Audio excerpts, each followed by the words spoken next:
অনেকেই আমাকে জিজ্ঞাসা করেন, ভাই পাখির বাচ্চা কখন হাড়ি থেকে বের করে দেন বা কত বড় হলে হাড়ি থেকে বের করে দেন। আজকের ভিডিওটা এই বিষয় নিয়েই, ভিডিওটা প্রথম থেকে শেষ পর্যন্ত দেখবেন, তাহলে আপনাদের এই বিষয় নিয়ে অনেক কিছু ক্লিয়ার হয়ে যাবে। আর যদি ভিডিও ভালো লাগে অবশ্যই লাইক কমেন্ট শেয়ার করতে ভুলবেন না। হ্যালো এভরিওয়ান, আসসালামু আলাইকুম। কি অবস্থা সবার, কেমন আছেন সবাই?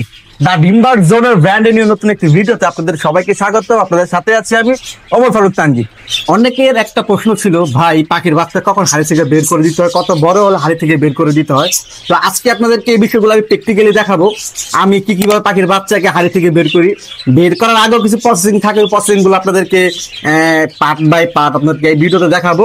ভিডিওটা সবাই প্রথম থেকে শেষ পর্যন্ত দেখবেন।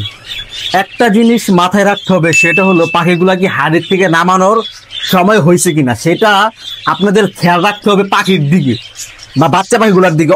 মানে এক একটা বাচ্চা এক এক রকম ভাবে বড় হয়। কিছু বাচ্চা আছে অনেক দ্রুত গ্রোথ করে, কিছু বাচ্চা আছে একটু দেরিতে গ্রোথ করে। এটা আপনাদেরকে ভালো মতন খেয়াল করতে হবে, তাহলে আপনারা প্রপার ওয়ে বাচ্চাগুলোকে বাবা মার থেকে বের করে নিয়ে আসতে পারবেন। তাহলে চল আপনাদেরকে একটু প্র্যাকটিক্যালি দেখাই। আমার এইখানে যে জোড়াটা আছে ওদের নিচে কিন্তু বেবি আছে। এই বেবিগুলোকে আজকে আমি হাড়ি থেকে নিচে নামাই দেবো। তো কিভাবে নিচে নামাই দেয় সেগুলো আপনাদেরকে দেখাবো। এর আগে আপনাদেরকে একটা জিনিস দেখাই। আমার এই পেয়ারের যে বেবিগুলা, এই যে এখানে আছে দুইটা বেবি, এই বেবিগুলো আমি আরো 3 দিন আগে হাড়ি থেকে নামাইয়া এই নিচে দিয়ে দিচ্ছি। তো এর আগে আমি কি করছি, এর আগে তো অবশ্যই কিছু না কিছু করতে হয়েছে আমার। অবশ্যই বাচ্চাগুলো যখন মোটামুটি ফ্লাই আইসা পড়বো, চোখ ফুটবে, মোটামুটি একটা সাইজ হবে, মোটামুটি একটা সাইজ, তখন আমি হাড়িটা অবশ্যই ক্লিন করব। হাড়িটা ক্লিন করার পর হাড়ির মধ্যে কিছু খাবার দিয়ে দিব, যেন বাচ্চাগুলা খাক বা না খাক, তারা যেন একটু একটু করে খাবার সম্পর্কে জানতে পারে, খাবার সম্পর্কে শিখতে পারে। সেই জন্য হাড়িতে কিছু খাবার দিয়ে দিব। তখন আমি ওদেরকে হাড়ি থেকে বের করে নিচে নামাই দিচ্ছি। তো আজকে আমরা এই পেয়ারের বাচ্চাগুলা নিচে নামাবো। তাহলে চলো আগে বাচ্চাগুলো আপনাদেরকে দেখাই। ওদের নিচে বেবি আছে টোটালি 3টা। তো 3টা বেবি মোটামুটি সাইজে চলে আসছে। আপনারা যদি দেখেন, এই দেখেন হাড়ির মধ্যে খাবার দেওয়া, এই দেখেন হাড়ির মধ্যে খাবার দেওয়া। তো হাড়ির মধ্যে খাবার দেওয়ার কারণ হচ্ছে যে ওরা যেন মানে খাবারটা শিখতে পারে। তো যেহেতু ওদের মোটামুটি একটা সাইজ আইসা পড়ছে, এখন আমি ওদেরকে হাড়ি থেকে বের করে দিব। আজকে কিন্তু প্রচুর গরম পড়ছে, বাইরে প্রচুর পরিমাণে রোদ, অনেক রোদ বাহিরে। সেই জন্য আজকে আমি পলিথিনটা উঠাই দিছি। তো যাই হোক, যে বিষয়ে কথা বলতেছিলাম সেই বিষয়ে কথা বলি। তো এই যে হচ্ছে 3টা বেবি। আপনারা চাইলে ছোট মাটির হাড়ি ব্যবহার করতে পারেন। আমি ব্যবহার করি এই যে এরকম একটা ট্রে, এরকম একটা ট্রে ব্যবহার করি। এটার মধ্যে আমি কিছু খাবার দিয়ে দিব আগে। এটার মধ্যে আমি কিছু পরিমাণের খাবার দিয়ে দিব। খাবারগুলো দেওয়ার পর বাচ্চাগুলোকে আমি সেপারেট করব।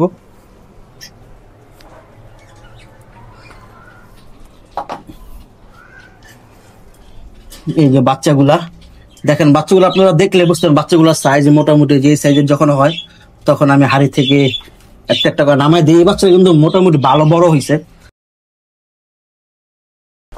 এর মধ্যে কিন্তু বাচ্চাগুলো অনেকবার হাড়ি থেকে নিচে পড়ছে, আমি বারবার উঠাই দিছি। দেন যখন নাকি আমার মনে হচ্ছে এখন নামাই দেওয়া যায় বাচ্চাগুলাকে, এখন নামাই দিলাম।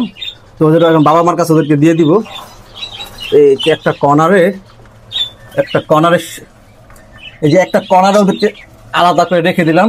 এরকম একটা সাইজে আসলে বাচ্চাগুলো আপনার নিচে নামাই দিবেন। এই পাত্রের মধ্যে আপনি বাচ্চাগুলোকে রাখবেন। ওই পাত্রে টুকটাক খাবার দিলে কি হয়, এই যে ওর বাবা খাচ্ছে, বাবার খাবার দেখে দেখে ওরা খাওয়াটার একটা আগ্রহী হবে। সেই জন্য আর কি আমি এভাবে দেই। এইভাবে দেওয়া আলহামদুলিল্লাহ বাচ্চা খুব সুন্দরভাবে গ্রো করে। একটা জিনিস মানতে হবে ভাই, হাড়ি থেকে বাচ্চা বের করে দিলে কিছুদিনের মধ্যে বাচ্চা দ্রুত বড় হয়ে যায়। এই জন্য আমার কাছে মনে হয়, কেন জানি মনে হয় যেন বাচ্চা হাড়ি থেকে বের করে নিচে নামাই দিলে বাচ্চাগুলো দ্রুত বড় হয়ে যায়। যেমন আজকে আমি যে ওদের ঘরে যে বেবিগুলো আছে, আগের ভিডিওগুলো যারা দেখছেন, ওদের ঘরে যে বেবিগুলো আছে, ওদের বেবিগুলো সেম সেপারেট করছি। এই যে একটা বেবি, এই যে একটা বেবি, আর একটা বেবি হচ্ছে এই যে একটা বেবি। এই 2টা বেবি মাছটা সেপারেট করছি।